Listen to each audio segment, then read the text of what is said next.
Morning मेरे प्यारे बच्चों, आज हम पढ़ेंगे हिंदी क्लास 6 की हिंदी वसंत भाग 1, जिसका पाठ है 16 यानी 16 वन के मार्ग में। ये समय से लिया गया है। इसके रचयिता हैं, लिखने वाले हैं तुलसीदास जी। तो चलिए हम सबसे पहले शब्द अर्थ, कठिन शब्दों के अर्थ जान लेते हैं। तो यहाँ है पुर। पुर का अर्थ होता है नगर।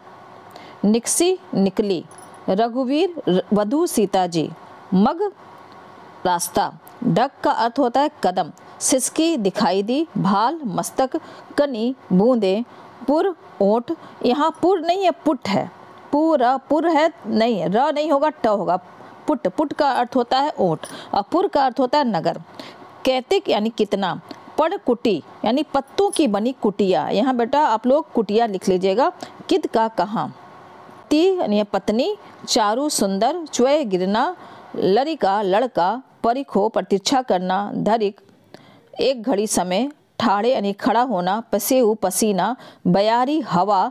पखारियो यानी धोना। भूभूरी गर्म रेत।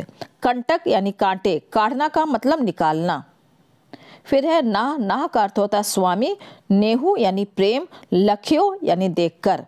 अब हम वारी का अर्थ है पानी। विलोचन मतलब आंखें। प्रसंग सहित व्याख्या जानेंगे। इस पूरी जो कविता है इसको हम 2 भागों में बांट देते हैं। तो पहला है पुर ते निकसी रघुवीर वधु, धरी धीर दय मग में डग द्वे, झलकी भरी भाल कनी जल की, पुट सूख गए मधुधर वे, फिर बुझती हैं चलो चलनो अब केतिक, पनकुटी करहूं कित है, तीकी लखी आतुरता, पी की अखियां अति चारु चली जो है। प्रसंग है। प्रस्तुत पंक्तियां हमारी हिंदी की पाठ्य पुस्तक वसंत भाग 1 से ली गई हैं। रचित वन के मार्ग में नामक पाठ से ली गई हैं। इन पंक्तियों में राम लक्ष्मण और सीता जी के वनवास जाते समय होने वाली परेशानियों का वर्णन किया गया है। ठीक है ना। तो पुरते यानी पुर का अर्थ होता नकल, नगर। नगर से निकलते हुए रघुवीर यानी राम, सीता और लक्ष्मण का यहाँ जो चित्रण किया गया है उसका हम व्याख्या जानेंगे यानी सरलतार जानेंगे। कवि कहते हैं कि महलों में रहने वाली राजकुमारी सीता जी नगर से निकलकर धैर्य धारण कर रास्ते में 2 कदम ही चली थीं। उनके माथे पर पसीने की बूंदें छलक आई और उनके दोनों ओंठ सूख गए। फिर ये घूमकर राम जी से पूछती हैं कि हे प्रिय, अभी और कितनी दूर चलना है और आराम करने के लिए वो कुटिया, जो पत्तों की कुटिया कहाँ बनेगी। पत्नी सीता जी की व्याकुलता को देखकर श्री राम जी के सुंदर आंखों से आंसू बहने लगे।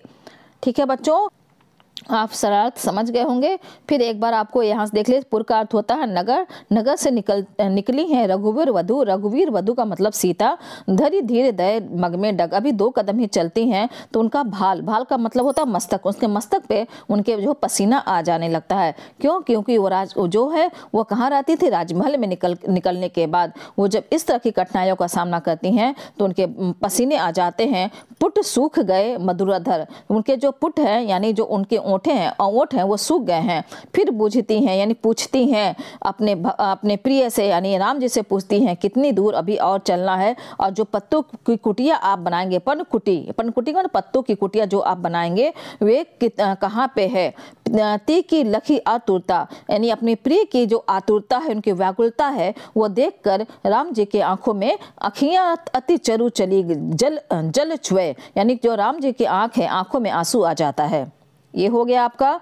फिर है सेकंड वाला, जल को गए लखनऊ है लरिका, परिखो पिए छाँव घरिक ठाड़े, पोछी पसेयु ब्यारी करो, अरु पाए पखारियो भूभरी ढाड़े, तुलसी रघुवीर प्रियाश्रम, जानी के बैठी बिलम, लो कटक काढ़े, जानकी नाहको ने लखियो, पुलको तनु बारी बिलोचन बाढ़े। यहाँ संदर्भ देखिए। यहाँ कवि ने राम जी के द्वारा सीता जी की थकान को देखकर देर तक पैरों से कांटे निकालने का सुंदर वर्णन किया गया है। इसका सराहत देखिए। सीता जी श्री राम से कहती हैं कि लक्ष्मण जी बालक हैं, वे जल लेने गए हैं, तब तक कहीं छाया में एक घड़ी खड़े होकर उनका इंतजार कर लीजिए। मैं आपका पसीना पोंछकर हवा करूंगी और पैर जो गर्म बालू से जल गए हैं उनको धोऊंगी। तुलसी जी कहते हैं सीता जी की थकावट को देखकर राम ये राम जी बड़ी देर तक अपने पैरों से कांटे निकालने का अभिनय करते रहते हैं। सीता जी ने राम का यह प्रेम जब देखा तो उनका शरीर रोमांचित हो गया और आंखों से आंसू भर आए। दोनों जो सीता और राम दोनों एक दूसरे के से प्रेम करते हैं और दोनों जो एक दूसरे को कष्ट नहीं देना चाहते हैं। इसमें तुलसीदास ने बहुत सुंदर चित्रण किया है। यहाँ देखिए उन्होंने जो लिखा है, जल को गए लखनऊ लड़िका परिखो, यानी कहती हैं सीता जी जो लक्ष्मण है वो तो बालक है, वो पानी लेने गए हैं, हम लोग कहीं घने छांव में खड़े हो जाते हैं, मैं आपका पोछी पसेऊ यानी आपका पसीना पोछ दूंगी, ब्यारी ब्यार करूंगी यानी हवा करूंगी, अरु पाए पखारियो जो आपका पैर बालू से जल गया है यानी उसको मैं पानी से धुलूंगी। तुलसीदास जी यहाँ कहते हैं कि रघुवर प्रियाश्रय जानी के बैठी, लेकिन राम जी सीता जी की थकान को जानते थे, वो इस तरह से नहीं करना चाहते थे। वो क्या करने लगते हैं, अपने पैर से कांटा निकालते हैं, कंटक निकालने का नाटक करते हैं और देर तक यही करते हैं ताकि सीता जी को ये काम ना करना पड़े, ना उनको पंखा करना पड़े और ना ही उनको पसीना पोंछना पड़े। बहुत ही प्यारा सुंदर रचना यहाँ तुलसीदास जी की है। आप लोग इसको देख लीजिएगा और लिख लीजिएगा बच्चों। बाय बाय, धन्यवाद।